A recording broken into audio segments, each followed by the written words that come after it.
Le père d'Isabelle parcourait les routes, interrogeant les voisins, les passants, les chauffeurs qui avaient peut-être croisé sa fille.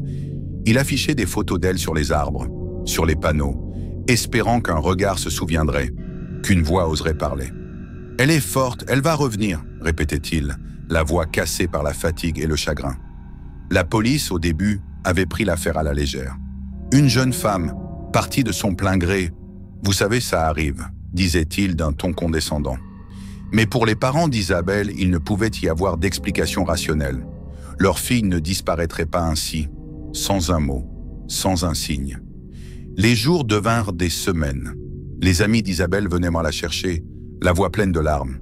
Peut-être qu'elle a eu un accident, peut-être qu'elle s'est perdue. Mais les mots n'avaient plus de sens. Chaque heure qui passait creusait un peu plus la certitude qu'elle ne rentrerait pas. Dans sa chambre, ses affaires restaient intactes. Un livre à demi ouvert sur son bureau, une photo d'elle et de ses parents épinglée au mur. Tout parlait d'elle, tout sentait encore son parfum. Et pourtant, elle n'était plus là. Les nuits, la mère d'Isabelle se levait en sursaut, persuadée d'avoir entendu sa voix dans le couloir. Mais ce n'était qu'un rêve, un écho cruel qui la ramenait au silence. « Où es-tu, ma chérie ?» sanglotait-elle, serrant contre elle un pull qu'Isabelle avait laissé derrière elle. La maison des Lenénan n'était plus qu'un mausolée vivant, un lieu où l'absence d'Isabelle hurlait plus fort que toutes les voix. Pourtant, chaque matin, ils ouvraient la porte, laissaient la lumière brûler dans la nuit, priant pour qu'un jour, elle y passe de nouveau. Le temps passait et la forêt gardait son secret. Pour la police, la mort d'Isabelle n'était qu'une tragédie isolée, un accident, peut-être un acte désespéré.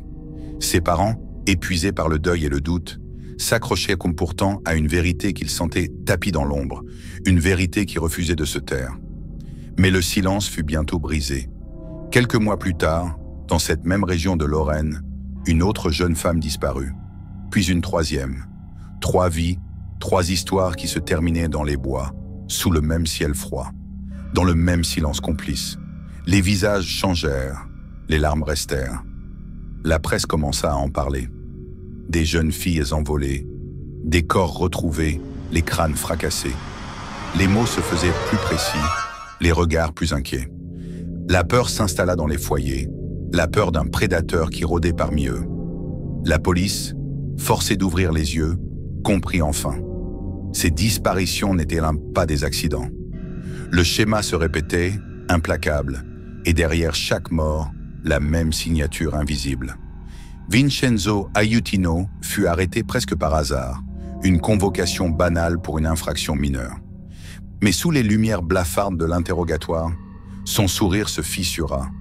Il parle, d'abord un peu, puis trop. Ces mots, distillés comme du poison, reconstituaient le puzzle qu'aucun parent n'aurait voulu imaginer.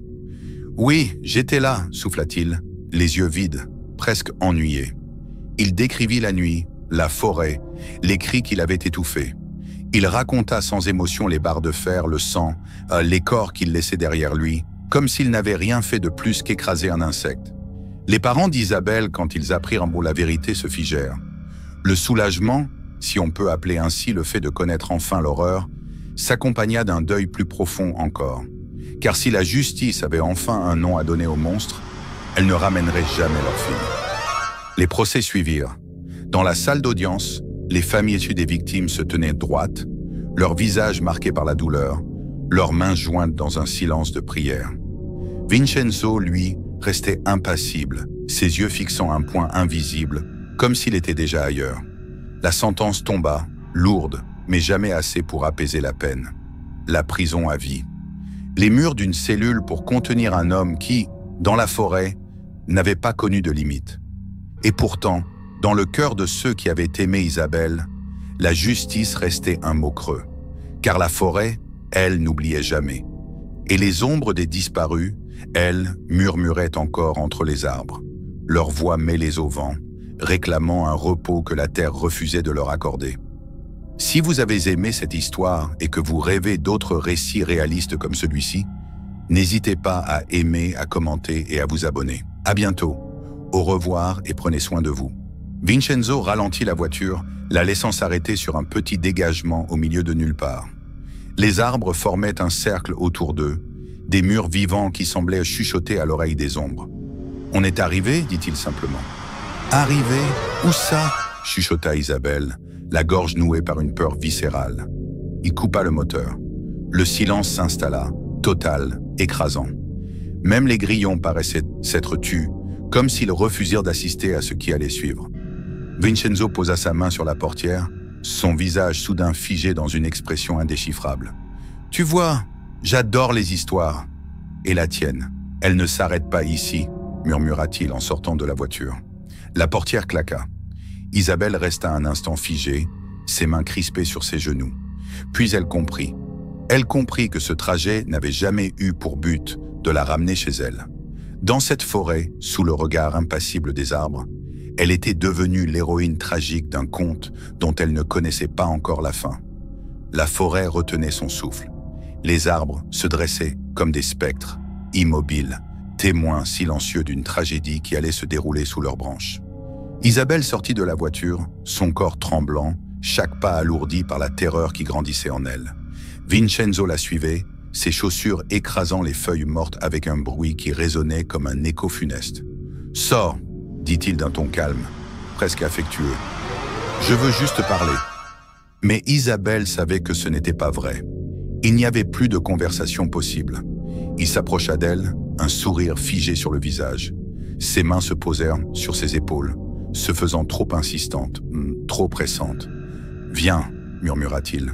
« Je veux juste... » Elle le repoussa, la panique dans les yeux. « Non !» cria-t-elle, sa voix brisant enfin le silence de la forêt. Le visage de Vincenzo se déforma en une grimace d'agacement. Ses mains se crispèrent sur ses bras, la maintenant contre le coffre de la voiture. Son souffle devint rauque, animal. « Ne résiste pas !» susurra-t-il d'une voix qui tremblait de désir et de rage. Mais Isabelle ne voulait pas céder. Ses mains griffaient, ses jambes se débattaient, chaque muscle tendu par l'instinct de survie. Elle hurla, un cri qui déchira l'air, qui fendit la nuit comme un éclat de lumière. Vincenzo recula, le visage rouge de frustration. Ses yeux brillaient d'une lueur froide, inhumaine. Il fit un pas vers l'arrière, ses doigts fouillant le coffre de la voiture. Un objet métallique, lourd et glacé, en émergea, une barre de fer.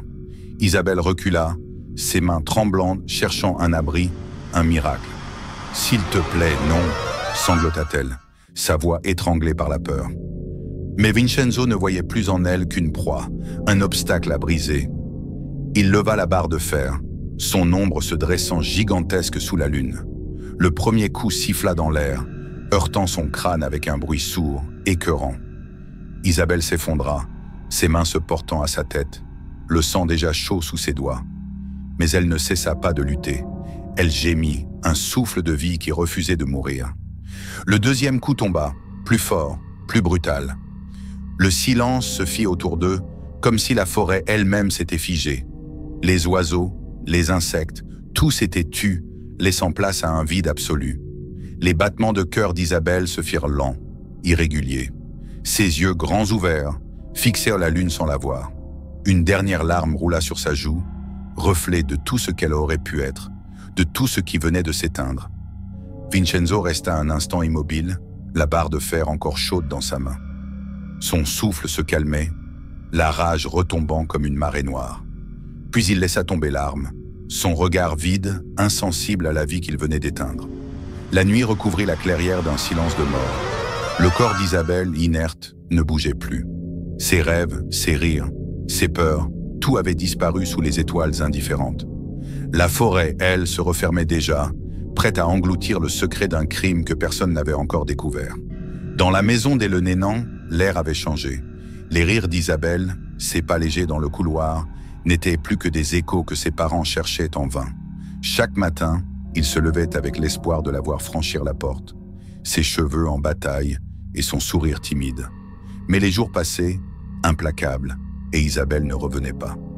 Sa mère passait des heures à la fenêtre, guettant chaque silhouette qui passait, chaque voiture qui ralentissait.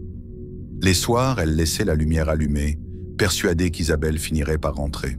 « Elle a juste eu un contretemps », murmurait-elle à son mari, les mains tremblantes sur la tasse de café froide. Mais au fond d'elle, un vide s'installait, un gouffre d'angoisse qui dévorait tout. « Imaginez » Une nuit d'été où la lune baignait la route d'une lueur inquiétante. Une jeune femme, Isabelle Le Nénan, s'aventura seule sur le bas-côté, son pouce tendu vers l'obscurité. Elle ignorait qu'elle venait de croiser le chemin d'un homme au sourire trompeur, Vincenzo Aiutino, qui la conduirait non pas vers sa maison, mais vers un piège mortel. Dans l'ombre des bois, il allait l'attirer, la forcer, puis la frapper à mort avec une barre de fer, jusqu'à ce que son souffle s'éteigne pour toujours. « Besoin d'un petit coup de pouce ?» demanda-t-il d'une voix douce, presque moqueuse. Isabelle hésita une fraction de seconde. Son instinct, comme un battement de cœur trop fort, tambourinait dans sa poitrine. Mais elle sourit malgré tout et monta. La portière claqua derrière elle, et le moteur ronronna de cette musique étrange qui trahit la complicité ou le piège. Les phares découpèrent de la nuit en rubans pâles. L'homme, Vincenzo Aiutino, parle d'un ton léger. « Tu sais, on dit que ces routes sont hantées. Les fantômes des voyageurs disparus se cachent derrière les arbres. » Il rit, un rire franc qui aurait pu rassurer s'il n'y avait pas lu dans ses yeux une lueur un peu trop vive, un éclat qui sentait l'orage. Isabelle rit à son tour, un rire nerveux, feignant de partager la blague. Elle ignorait encore qu'elle venait d'entrer dans un conte qui ne la laisserait jamais s'enfuir. Le trajet se fit d'abord paisible. Ils échangèrent quelques banalités. L'université, les examens, le soleil qui tardait à se coucher. La radio grésillait doucement en arrière-plan, une vieille chanson d'amour qui n'avait plus de sens. Mais au fil des virages, l'atmosphère changea imperceptiblement. Les arbres se resserraient autour de la route, comme un couloir de bois vivant. L'air sentait la mousse et la terre humide.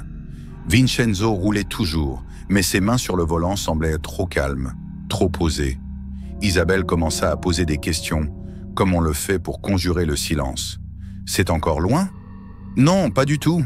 Je connais un raccourci, » répondit-il avec un clin d'œil. Ces mots, anodins en apparence, laissèrent dans l'air un goût amer. Elle comprit trop tard qu'elle avait confié sa vie à un homme dont le sourire n'était qu'une porte entr'ouverte sur quelque chose de bien plus sombre. La voiture quitta la route principale, s'enfonçant dans un chemin de terre où les herbes hautes caressaient les portières. Les pneus crissaient sur les cailloux et Isabelle sentit son cœur s'accélérer, tambouriner à ses tempes. « Où est-ce qu'on va ?» demanda-t-elle d'une voix qui trahissait enfin sa peur. Vincenzo tourna la tête vers elle, ses yeux luisants comme ceux d'un chat dans la nuit. « Là où les fantômes n'osent pas aller, » murmura-t-il. Dans le silence qui suivit, même la lune sembla détourner le regard. Le trajet, devenu un voyage sans retour, venait de commencer. La voiture roulait maintenant sur un chemin étroit, envahi par les ronces et le souffle des arbres qui chuchotaient à travers les vitres entr'ouvertes. L'air s'était alourdi, comme si chaque feuille portait un secret trop lourd à partager. Vincenzo, toujours souriant, parlait de petites anecdotes, de légendes locales qui se perdirent dans la nuit. Mais sous ces mots légers, une tension rampante s'insinuait, invisible et pourtant palpable. « Tu vas voir, c'est un raccourci par la forêt », expliqua-t-il, en prenant un virage serré. « Je ne connais pas cet endroit », murmura Isabelle, la voix étranglée par un pressentiment glacial. « Mais moi, si », assura-t-il avec un sourire qui n'atteignait pas ses yeux. Le bitume céda la place à la terre battue. Des racines serpentines ridèrent la route, et la voiture sautait légèrement, comme si elle-même hésitait à avancer. Les phares découpèrent des ombres mouvantes, des branches, des formes étranges qui semblaient danser dans le faisceau de lumière. Chaque mètre avalé laissait derrière eux la civilisation, l'espoir de retrouver un jour la chaleur rassurante des lampadaires. Isabelle tenta de reprendre le contrôle, un souffle de panique la poussant à rompre le silence. « Tu peux me ramener à la nationale ? Je préfère marcher. » Vincenzo tourna lentement la tête vers elle. Dans ses yeux, il n'y avait plus rien de rassurant. « Ne t'inquiète pas, on y sera bientôt, » murmura-t-il d'une voix trop douce. La radio s'éteignit soudainement, laissant place à un silence épais où chaque respiration paraissait hurler. Isabelle sentit ses doigts s'enfoncer dans le tissu de son siège, ses ongles griffant la matière pour trouver un point d'ancrage. Ses pensées fusaient, un tourbillon de pourquoi et de comment qui la laissait tremblante.